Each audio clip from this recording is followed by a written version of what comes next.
Fala pessoal, tudo bem? Eu sou o Lennon. E eu, Alexandra Trintin. E seja muito bem-vindo a mais um podcast, onde aqui a gente traz conteúdo para pregadores todas as semanas. E hoje a gente vai falar sobre um assunto muito importante, mas às vezes pouco considerado na pregação, né, que é o testemunho. A gente vai falar hoje sobre isso, sobre qual a importância de se colocar um testemunho no meio de uma pregação. A gente vai falar também na visão bíblica, né, o que a Bíblia fala sobre o testemunho, e a gente também vai falar na questão da perspectiva da comunicação, né, se é bom, se é relevante ou não inserir um testemunho no meio, né, de uma pregação, que às vezes a gente monta ali com todo cuidado. Será que isso vai atrapalhar ou vai ajudar? Eu acho que isso é o que divide o pensamento de todos, né? Atrapalha o testemunho no meio da pregação ou ajuda? Na verdade, ele mais ajuda, né? Se ele for bem feito. Sim, isso é importante, né? Tem que ser agora, bem feito. se for mal feito, inserido de um jeito errado, no momento errado, ou se ele ocupar muito espaço do sermão, por exemplo, ele pode trazer um comprometimento muito grande daquilo que tu tá querendo fazer. Sim, sim. Né? E, inclusive, gerar indisposição nos ouvintes. Então, tudo tem um jeito de ser feito, né? Agora, quando é bem feito, ele é totalmente relevante, ele contribui muito para a gente ilustrar aquilo que a gente está tentando passar no tema principal, né? Então, assim, do ponto de vista tanto bíblico quanto da comunicação, ele mais ajuda do que atrapalha, tá? Aí, se a gente for analisar o que é o testemunho, né? O que é uma testemunha, por exemplo? Quando a gente olha do aspecto legal, uma pessoa que ela é testemunha ocular de algum acontecimento, isso tem um poder, uma credibilidade, uma veracidade muito grande. E é uma versão legal dos fatos, né? Então, se tu tem lá uma testemunha de um crime, de um roubo, isso gera muita credibilidade nas versões que são contadas. Por quê? Porque contra aquilo que a pessoa viu, ouviu, não tem argumento. Que nem aquela frase, né? Contra fatos não há argumento. Contra aquela testemunha que viu e que diz que ouviu, fica difícil contestar, porque tem esse peso, né, da credibilidade naquilo que é contado. E é bem relevante. Isso define, às vezes, se a pessoa vai pra cadeia ou não, né? Exatamente. Exatamente. A voz de uma testemunha, ela é muito importante. Sim. Tu pode, por exemplo, agora no campo bíblico, né, da pregação, vamos dizer assim, quando a gente está pregando, as pessoas podem estar ali discordando da gente, se ela concorda ou não concorda, se ela acha que estou certo ou estou errado, mas no momento que eu estou relatando o que eu vivi, o que eu experimentei, essa pessoa não vai questionar. É uma história fechada. Uma história fechada, exatamente, que ela não tem abertura para outra pessoa ela pode decidir se acredita naquilo ou não, né? Se é verdade ou não. Porque tem gente que, justamente pelo fato de aumentar o testemunho, né? Às vezes tá ali dando testemunho e dá uma aumentadinha, né? Uma floreada demais. Mas, se eu disser que eu vivi aquilo, que eu experimentei aquilo, a credibilidade é maior na fala. Existe um peso de veracidade maior, de verdade maior. Sim. Porque aquilo foi a minha experiência. É a experiência do outro, não a minha. E outra coisa que aumenta o peso é que a gente parte do princípio que o cristão está sempre em juramento, né? A testemunha, ela faz o juramento ali quando entra no juiz lá, como é que se diz? Ela bota a mão no livro. Tribunal lá, né? E o cristão, ele tá sempre em juramento. Então, o fato da pessoa estar em cima do púlpito, né? Que ainda, vamos dizer assim, se torna mais sagrado o negócio ainda. A pessoa, então, já parte do princípio que está sempre em juramento, então vai falar a verdade. É verdade. Se a pessoa disser que viu lá uma cadeira flutuar, as pessoas vão levar isso em consideração, né? O problema é que tem muito pregador que na hora ali de dar o testemunho, ele dá uma floreada, né? Dá uma exagerada, e às vezes o exagero dele, não sei se é para criar uma cena na mente das pessoas, ele acaba às vezes exagerando, colocando fatos que não são, né? Que tu fica pensando, não, mas isso daí não é possível. E por quê? Justamente para o pregador às vezes querer enfeitar, né? E aí é um outro departamento, é o como fazer, né? Sim. Mas no caso aqui, quando a gente fala algo, isso tem um peso quando eu vivo esse algo. Tanto que, do ponto de vista bíblico, né, quando Jesus ele dizia, por exemplo, para as pessoas que ele libertava, que ele curava, que ele tinha acabado de evangelizar, e dizia, vai e conta o que te aconteceu. Olha né? Vai e conta o que te aconteceu. Então aí, por exemplo, a gente tem a passagem da samaritana, né? Que Jesus diz para ela ir contar para os amigos, para os conhecidos, né? Tudo. E o que ela diz? Vem e vê, né? Ele disse tudo sobre mim e tal. Só que na fala dela, ela aponta para Cristo. Ela relata aquilo que ele tinha feito, que ele tinha dito sobre ela, mas ela vai apontando para Cristo. Quando tem lá a passagem do Gadareno também, né, que ele queria seguir Jesus, né? Ele queria ficar com Cristo. Meu Deus, né? Olha a libertação que ele teve. E ele não queria voltar para a família, ele queria ficar com Jesus, seguir Jesus. Nesse caso, Jesus ele não pega esse gadareno como um seguidor ali, um discípulo, né? Ele usa esse gadareno como uma testemunha. Ele diz o quê? Vai e conta, né? E o homem vai e relata para a cidade. Então, essa questão de testemunhar o que nos acontece era uma prática que Jesus mesmo incentivava as pessoas a fazer. Né? Agora, do ponto de vista do discurso religioso, porque quem está nos ouvindo pode pensar assim, não, mas isso daí era uma espécie de evangelismo, né? Bom, do ponto de vista do discurso, quando a gente olha Pedro pregando ou Paulo pregando, a gente vê elementos do testemunho na pregação. Né? Olha que interessante um texto aqui que em Atos, capítulo 2, versículo 32, quando Pedro ele se levanta e começa a pregar lá no dia do Pentecostes, olha o que ele cita, entre várias coisas, né? Ele faz exposições bíblicas, mas ele diz o seguinte, Deus ressuscitou a esse Jesus do que todos nós somos testemunhas. Então ele está dizendo que a ressurreição ele testemunhou. Então, tipo assim, vocês podem não acreditar. Pode ser, mas eu vi. Olha a definição etimológica da palavra testemunha aqui, que é aquele que viu, sentiu, ouviu, experimentou, né? Então, quando ele diz, mas a gente é testemunha dessa ressurreição, ele está dizendo, tu pode não concordar, mas eu vi, a gente viu. Então, isso traz para o discurso um peso, né? Se a gente analisar do ponto de vista da comunicação, isso traz um peso. Quando Paulo, por exemplo, também, ele pregava, ele trazia relatos do episódio da conversão dele. Ele gostava muito de contar como é que ele se converteu. Eu estava indo pela rua de Damasco quando me apareceu. Então, ele narra muito essa questão do episódio da conversão dele. Ele fala isso na frente de ante tribunais, na frente de reis, ele fala na frente de governadores, ele fala na frente do povo judeu, ele fala para o povo gentil. Então, ele traz essa experiência da conversão na pregação dele. Então, assim, por que ele traz? Né? Por que Pedro trazia? Mas principalmente Paulo, porque Paulo era um homem que tinha estudado retórica. Tá? Ele estudou retórica. Por que Paulo trazia esse episódio da conversão, essa forma com que ele se converteu, como o Senhor Jesus alcançou ele? Porque falava a dor, né? A dor das outras pessoas. Além de falar a dor das outras pessoas, né? Na verdade, existe uma explicação científica para isso, que é para gerar identificação, que é quando tu aciona isso, tu fala do que tu viveu, a pessoa que está te ouvindo, ela vai se identificar com aquilo, né? Porque a dor dela é a mesma que foi a tua. Né?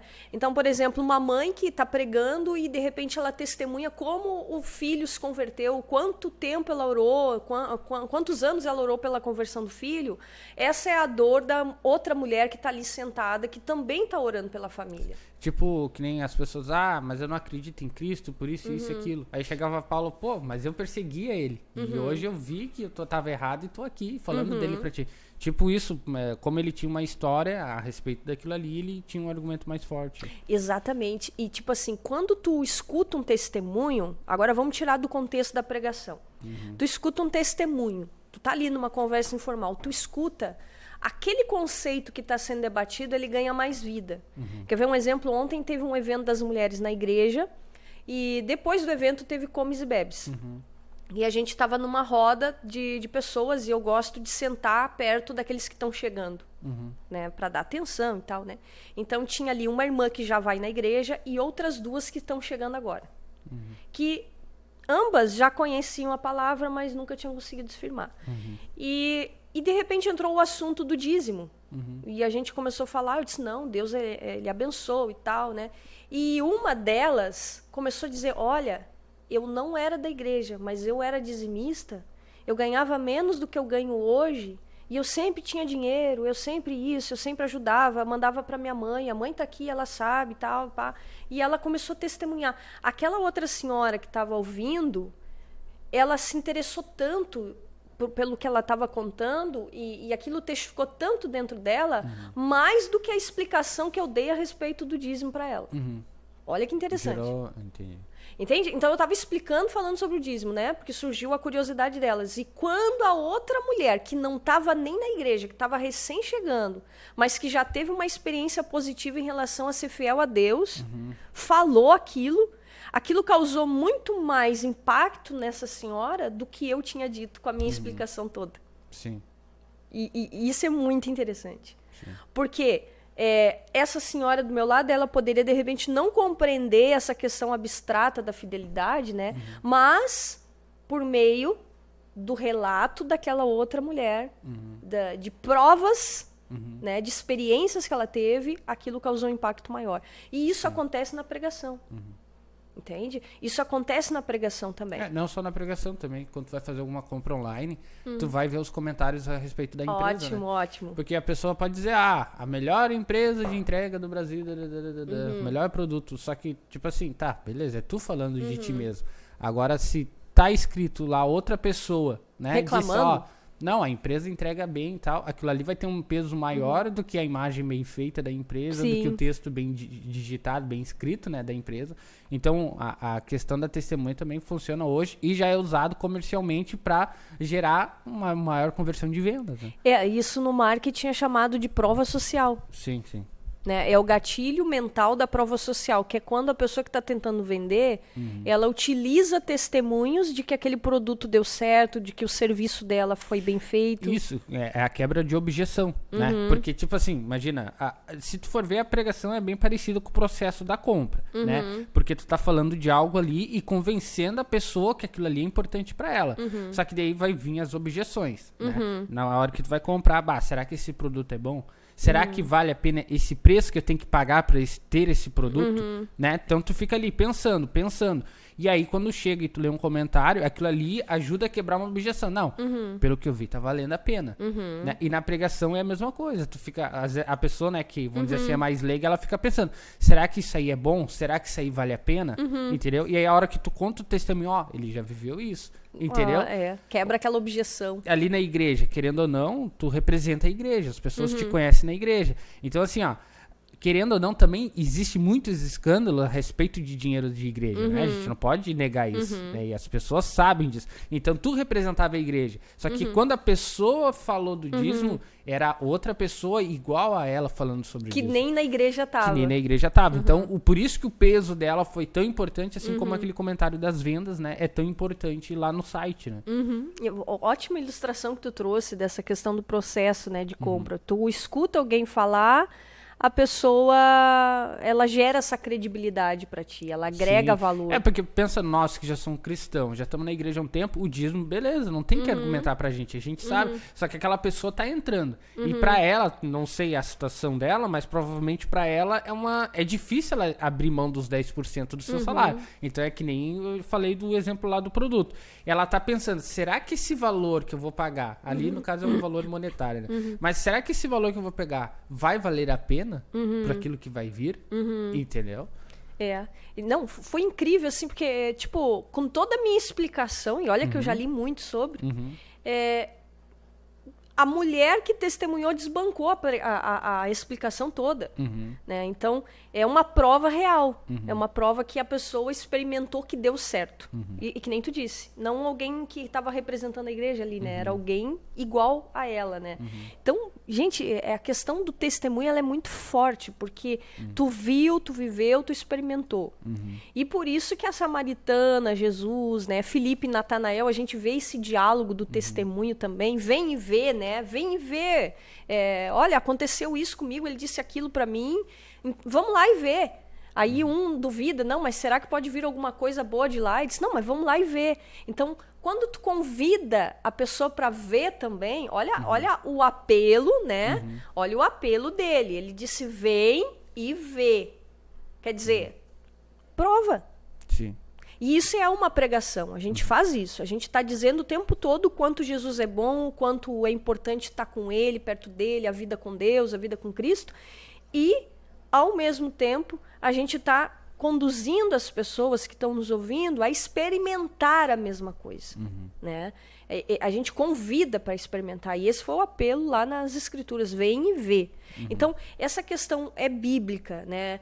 Por meio das pregações de Paulo, por meio das pregações de Pedro, eles inseriam. É algo que era cultural, é algo que era uma prática da igreja primitiva, sim, né? Embora a gente veja que há muita exposição na pregação de Pedro, por exemplo, ele cita passagens do Velho Testamento, né? Essa abordagem expositiva, né? Que a gente chama, essa estrutura expositiva, mas também teve esse elemento do testemunho, daquilo que ele viveu, esse relato da experiência que eles tiveram. E isso é fantástico.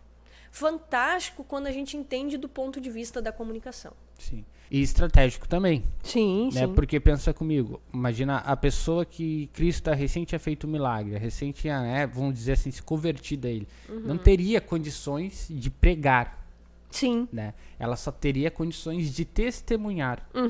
Entende? Então, isso geraria vamos dizer assim, um interesse das outras pessoas, e aí depois viriam os pregadores e convenceria essas pessoas, né? E converteria essas pessoas. Então, o testemunho, se tu for ver também, acredito que foi usado por Cristo para fazer que as pessoas que ainda não tivessem condições de pregar falassem sobre ele. E claro, já aproveitando toda a questão do testemunho, né? Dessa questão de...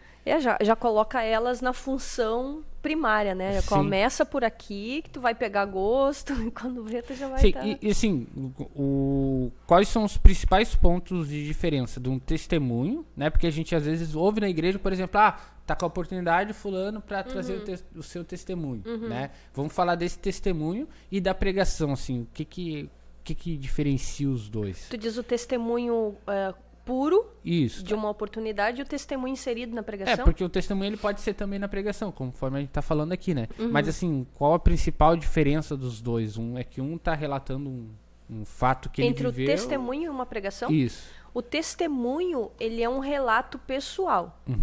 Eu acho que a principal questão é essa, que tu traz a tua experiência, aquilo que tu viveu, aquilo que tu sentiu e experimentou. Então, é algo muito pessoal. Sim. É um relato. Quando tu prega, tu tá falando... aí tu tá falando sobre Cristo, mas tu tem uma outra estrutura toda por trás. E tu não precisa nem falar teu nome pra fazer. Tu não usa a primeira pessoa, né? Tu tá pregando, tu tá falando em terceira pessoa, vamos dizer assim, né? Agora, o testemunho é algo muito pessoal. Tu vai usar a primeira pessoa ou não, tu pode contar o testemunho de alguém. Isso né? é Tu pode estar contando testemunho de terceiros. Mas a estrutura textual, vamos dizer, entre um testemunho e uma pregação, ela é diferente. Porque o testemunho, ele é puramente narrativo. A pregação, tu vai ter elementos expositivos, tu vai ter elemento narrativo, tu vai ter elemento argumentativo. Então, em termos de comunicação, é muito mais complexa uma pregação do que um testemunho. Entendi. Porque na pregação tu explica, tu faz a pessoa entender o porquê que aquilo que aconteceu e o que aquilo pode afetar a gente hoje em dia. O testemunho já não, né? Tu já fala, eu era assim, aconteceu tal coisa e agora eu sou assim. Isso. Né? Eu acho que essa é a estrutura do testemunho.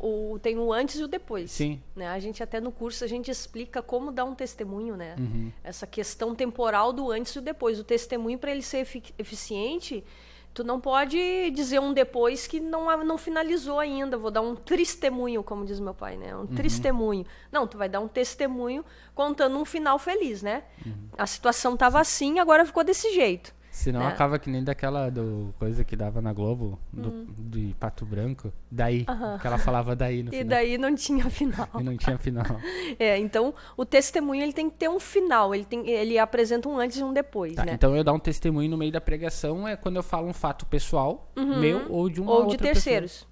Pra afirmar aquilo que eu tô... Isso, aí eu vou explicar do ponto de vista da comunicação. Mas a principal diferença entre o testemunho e a pregação é que o testemunho é puramente narrativo e a pregação, ela mistura outros gêneros, né? Ela vai ter exposição, vai ter tema, vai ter argumento, percurso narrativo também, percurso de argumentação. Então tem muita estrutura na pregação. E a questão da pessoa, né? Testemunha é a primeira pessoa, eu posso até falar de terceiro, mas geralmente o testemunho a gente dá sobre nós e a pregação é terceira pessoa. Em termos de gênero, né? É porque assim, ó, o testemunho, ele, do ponto de vista da comunicação, ele é um braço da pregação. E muito pregador desconsidera isso.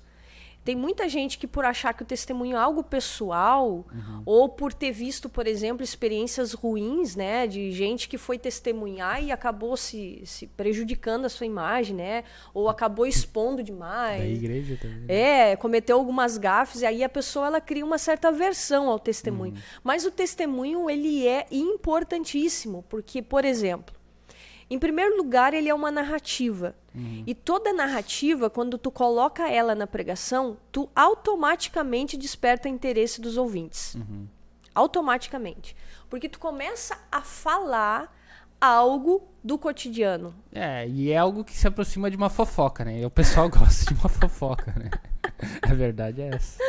Esse tu vai contar testemunho de terceiro. É quase uma fofoca. Irmãos, havia um pastor rebelde, que não sei o que. Aí todo mundo, vamos ouvir a fofoca tipo gospel. Eu tô falando isso pra gente orar, tá, gente? Ai, tem isso, já vi demais. Por isso que às vezes o testemunho a gente enxerga como algo ruim, né? Porque parece às vezes que é uma fofoca também. Bom, mas assim, do ponto de vista da comunicação, ele é uma narrativa. E narrativa já automaticamente prende atenção. Né? Tu dispara vários hormônios na mente da pessoa, dopamina, ocitocina, cortisol, enfim, tu consegue prender atenção por meio, né, desse disparo aí que tu faz na narrativa. Mas justamente por gerar essa identificação, porque assim, eu tô contando algo meu, pessoal meu, mas que quem tá sentado lá vai se identificar com isso. Porque é algo parecido com o que ele vive. Então ela gera identificação. Gera identificação porque do ponto de vista da teoria, né, linguística e literária, a narrativa, ela é a representação da realidade. Então, eu tenho a mimesis, né, que a gente chama. É a representação da realidade. É da minha realidade. E interessante que nem tu disse, era a realidade da samaritana, do gadareno, mas também era a realidade de outras pessoas. Sim. Eles representavam aquelas outras pessoas, né? Porque é isso que é narrativa. Do ponto de vista da teoria literária, a gente estuda a mimesis, né? Que é a representação da realidade, a verossimilhança, que a gente chama, vários termos técnicos que diz toda narrativa é representação da realidade. Então, quando eu escuto um testemunho, eu vejo, às vezes, na maior parte das vezes, se a pessoa que está contando está sabendo fazer, eu me vejo naquela realidade do outro. Né? Então, isso gera identificação. Isso prende atenção. Ontem eu estava pregando no evento das mulheres, que eu comentei. Eu estava pregando, desenvolvi bem o tema e tal, e todo mundo prestando atenção. Mas no momento que eu trouxe um testemunho compatível com aquela questão sobre a oração, foi assim, ó, de todas que estavam ali, umas 3 se ajeitaram na cadeira para ouvir. Outras pessoas se inclinaram para frente. Então eu vi o quê? Elas pararam totalmente a atenção delas para ouvir o que eu ia dizer sobre mim. Para ouvir o que eu ia relatar sobre aquele tema que eu estava pregando. Então, tu consegue ter um efeito grande quando tu traz um testemunho. Agora, tu não pode colocar esse testemunho, fazer com que ele ocupe muito espaço da pregação. E aí tem muita objeção de pregadores nisso. Que às vezes o pregador vai falar um testemunho e a maior parte é contando história, contando testemunho, é dando detalhe, é isso, é aquilo. E aí, enfim, aí as pessoas, né, eu não acho gostam. Que sabe por que eu acho que acontece isso? Porque, tipo, quando tu vai fazer uma pregação, tu vai falar de algo que tu tá estudando, mas que tu não viveu, tá, né? Nem sempre tu experimentou. Exatamente. Tu vai falar, por exemplo, lá, do filho pródigo. Vai fazer uma pregação, tu lê o texto, tu medita sobre aquele texto, tu vê comentários sobre aquele texto, tu vê tudo que tu pode fazer. E aí depois tu faz o teu script e fala daquilo ali sobre a melhor forma. Ou seja, tu se prepara pra fazer aquilo ali. Só que o testemunho é algo teu, entendeu? E aí as pessoas não se preparam pra falar o testemunho. Exatamente. Entende? Porque acha que não, é só contar aquilo que eu já sei, entendeu? E então ela não faz o script, talvez daqui a pouco ela começa a ver, não, mas para as pessoas entenderem isso eu vou ter que dizer que eu fiz tal coisa antes, porque senão é esse ponto. E aí vai saindo, daqui a pouco já virou um filme. Né? Aí virou um filme, é verdade. Né? Por essa questão de achar que tá preparado, né? Não, beleza, aquilo ali eu não sei, eu vou me preparar, mas agora contar minha história não aí precisa, que tá, né? toda a narrativa, testemunha a narrativa, tá, gente? Quem tá nos ouvindo aí, testemunha a narrativa. A narrativa, ela tem que seguir o roteiro lá do gráfico narrativo que a gente ensina lá, né? Tem os pontos que tu tem que falar quando tu tá contando testemunho. Tem que falar. Porque se tu não falar, a pessoa vai, tá, mas não entendi o que ela disse. Né? Ainda mais porque é uma coisa que eu vivi, não foi o que o outro viveu, né? Então existe uma técnica para isso, né? Assim como contar uma narrativa. Agora, além de eu gerar essa identificação, né? De eu conseguir prender atenção, gerei identificação, é algo da realidade, eu ainda uso o testemunho como uma ilustração, que é um recurso retórico. Que é quando eu trago uma história para ilustrar um tema difícil. Tá? Então, ontem, por exemplo, eu estava falando sobre a importância da oração e como a oração nos mudava. Como a oração ela consegue mudar nossa perspectiva das coisas. Enfim, eu estava desenvolvendo. Mas quando eu trouxe um exemplo da minha realidade doméstica, na minha casa, no meu ambiente familiar, com meu esposo, minha filha, aquele conceito ganhou vida. Aquele conceito ganhou concretude.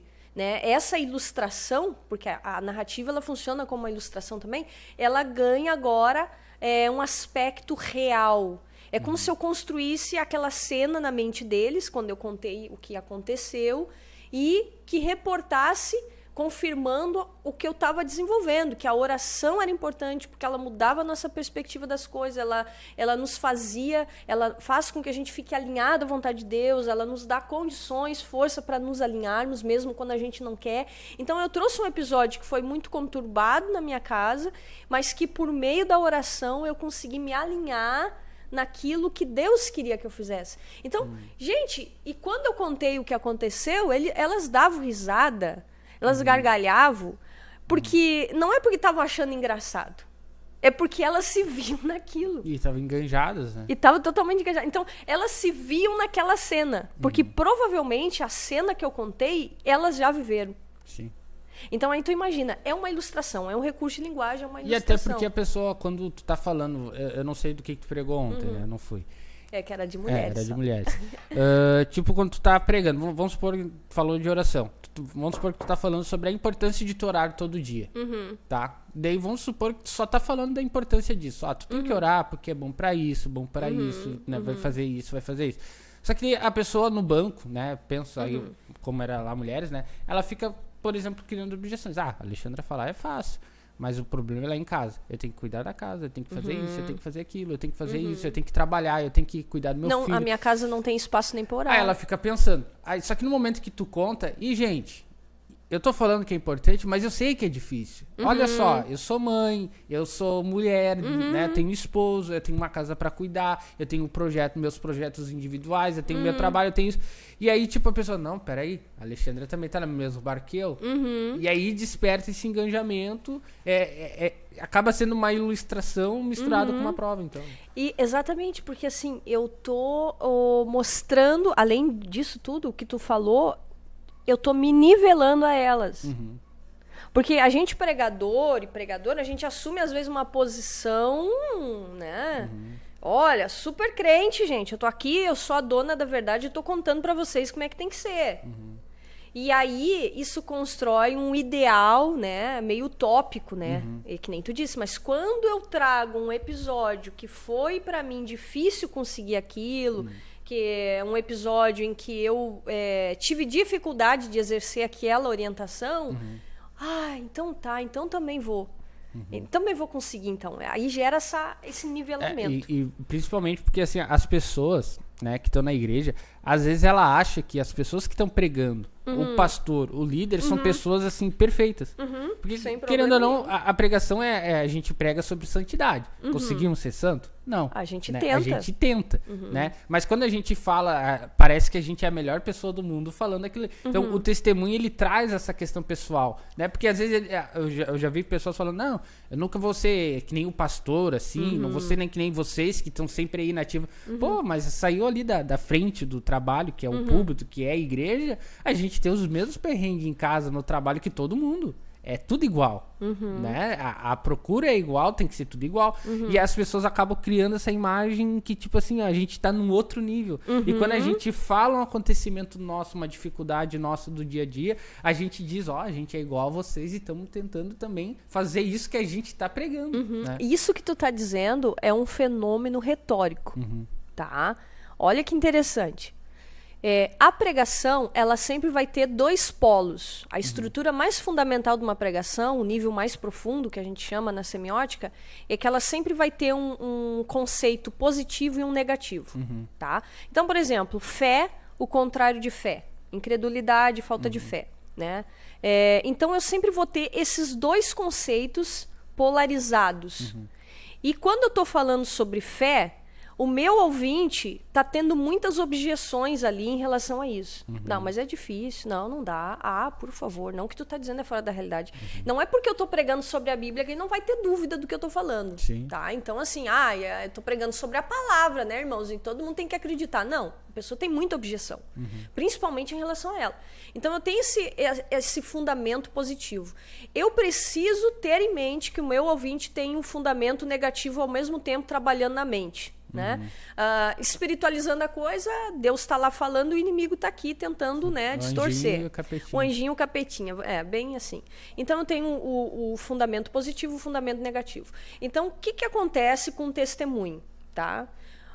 A pessoa ela está vindo aqui, eu estou falando sobre fé, e ela está criando objeções o tempo todo. O quanto é difícil, que ela não vai conseguir, que aquilo é impossível, que não, desse jeito não dá. E que aquilo não é verdade. E que aquilo não é verdade. Quando eu trago um testemunho, eu trago um argumento racional de experiência.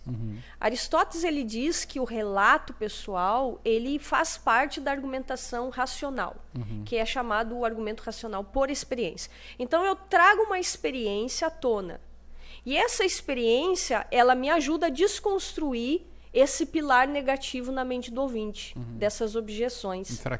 Enfraquece, entendeu? Porque eu estou falando que a fé é difícil, mas eu também passei por essa dificuldade, mas o caminho foi esse aqui e eu consegui. Aí a pessoa me escuta... mas a coisa foi feia por lá, né? Mas ela conseguiu. Então eu enfraqueço esse pilar da objeção desse polo negativo dela. Tá? Então isso que tu falou é uma estrutura argumentativa que quem está ouvindo não sabe o que está acontecendo. Agora, quando tu tem, por exemplo, uma boa homilética, tu cria uma estrutura argumentativa que o teu ouvinte pensa, e antes, às vezes, dele pensar, tu já fala o pensamento que ele vai ter, tu já fala a objeção que ele vai ter, e tu consegue combater e enfraquecer a objeção o tempo todo. É tipo assim, tu tá falando da importância da pregação. Da pregação não, da oração. Da oração, né? Isso. Tu chega no final, tu vai perguntar pra pessoa, vamos supor, né? Concorda ou não? Concorda com isso ou não? Agora, no momento que tu conta o testemunho, tu não vai perguntar concorda ou não. Tu vai perguntar, entendeu ou não? É diferente. É diferente. Né? Ali tu tá trazendo a história fechada. Falou tua experiência e deu. Entendeu ou não? Acredita ou não? Agora, quando tu fala algo, isso é importante, é relevante, porque a Bíblia diz isso. Concorda ou não? A pessoa tem margem pra concordar ou não. Sim. Já o testemunho não. Não, o testemunho é acreditar o que tu ou viveu. não. Tu acredita ou tu não acredita. Agora, se tu vê... do ponto de vista argumentativo, eu enfraqueço a objeção. Sim. Então, assim, quem está nos ouvindo, pregador, tá? O testemunho, ele tem que ser bem contado. Tem alguns cuidados que a gente tem que ter, que a gente vai gravar no próximo podcast.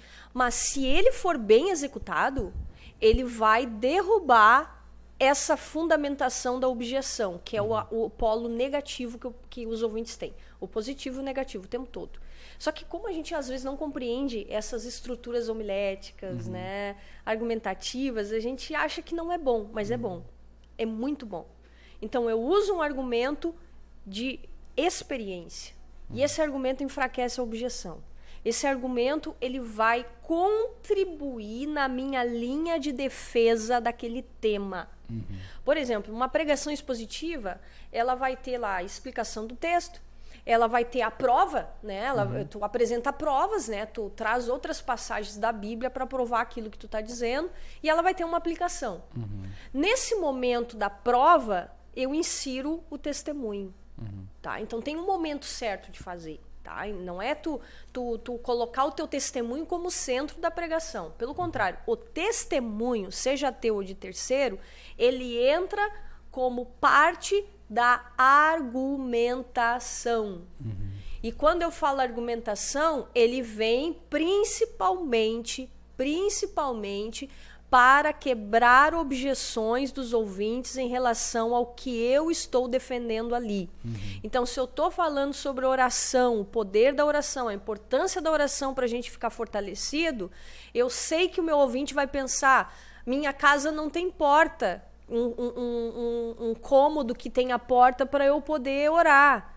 Né? Eu escuto, por exemplo, às vezes as irmãs na igreja, ou as pessoas na igreja, ou até pessoas pela internet dizer, mas eu não consigo orar, eu não tenho um ambiente privado, minha família não sei o quê, meus filhos, meu marido, aqui em casa é muito cheio. Então a pessoa está me ouvindo, irmã, tudo bem, é bom orar, mas eu não tenho nem lugar para orar em casa.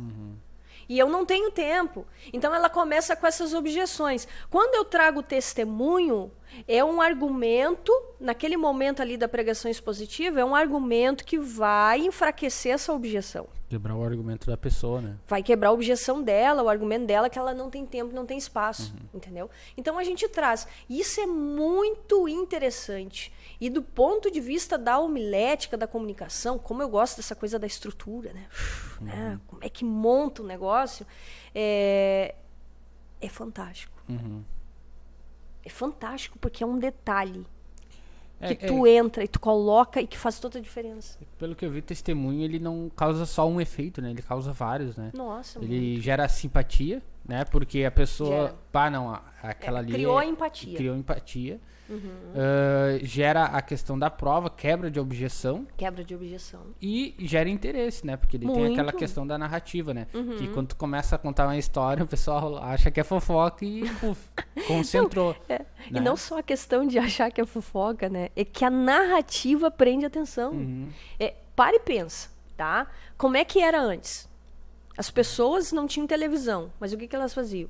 Elas contavam histórias. Muitos jovens, em alguns países, se reuniam na praça para fazer competição de quem contava a melhor história.